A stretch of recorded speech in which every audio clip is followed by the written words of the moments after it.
નમસ્કાર દોસ્તો, અમારી the daily point news channel પર આપનું હાર્દિક સ્વાગત છે। દેશ, દુનિયા, ગુજરાત અને ખેડૂતને લગતા સૌથી મહત્વના સમાચાર જાણીએ તે પહેલા ચેનલમાં નવા છો તો ચેનલને સબસ્ક્રાઇબ કરવાનું ભૂલશો નહીં। મધ્યપ્રદેશમાં પાક ઓછો હોવાના અહેવાલ, ગુજરાતમાં લસણના ભાવ સતત ઊંચા, ખેડૂતોને ફાયદો। નેનો યુરિયાના વપરાશને પ્રોત્સાહન આપવા ખેડૂતોને ખાસ સબસિડી આપવાની વિચારણા। પશુપાલકોને માટે હવે 0% વ્યાજે લોન મેળવવાના કેમ્પસનું આયોજન। આઈ ખેડૂત પોર્ટલ પર ટ્રેક્ટર સહાય યોજના ડ્રો ફેબ્રુઆરીમાં જાહેર થશે।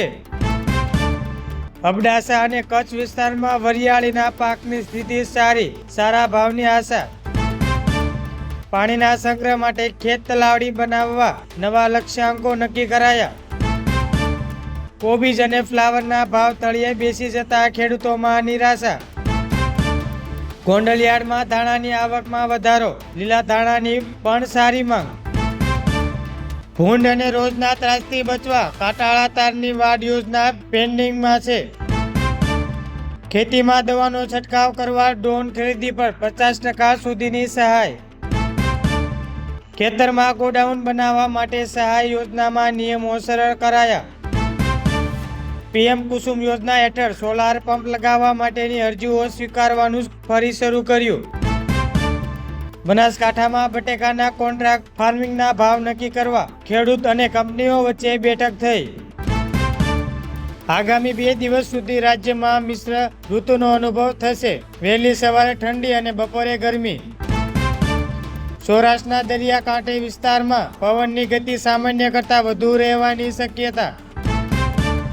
અમદાવાદમાં લઘુત્તમ તાપમાન 14 ડિગ્રી અને નડિયામાં 9 ડિગ્રી નોંધાયું। વડોદરા અને સુરતના હાઈવે પર વહેલી સવારે ગાઢ ધુમ્મસને કારણે વાહન વ્યવહાર ધીમો પડ્યો। ધોરણ 10 અને 12ની બોર્ડની પરીક્ષાની હોલ ટિકિટ ફેબ્રુઆરીના બીજા સપ્તાહમાં ઓનલાઈન મુકાશે। તલાટી અને જુનિયર ક્લાર્કની ખાલી જગ્યાઓ ભરવા અંગે સામાન્ય વહીવટ વિભાગમાં ચર્ચા। મેટ્રોના બીજા તબક્કામાં ગાંધીનગર સુધીની ટ્રાયલ રન સફળ થયું। ટૂંક સમયમાં મુસાફરો માટે ખુલશે।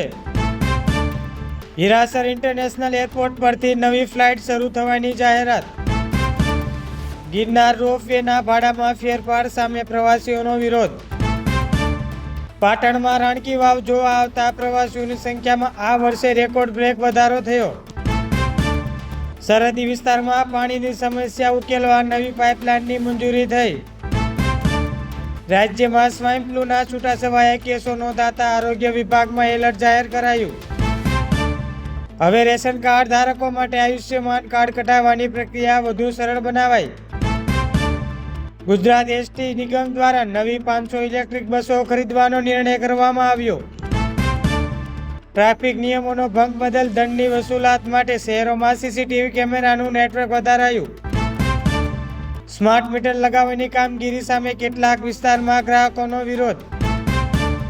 લગ્ન સિઝન દરમિયાન સોનાના ભાવમાં 78,000ને પાર, ચાંદીમાં પણ ઉછાળો જોવા મળ્યો।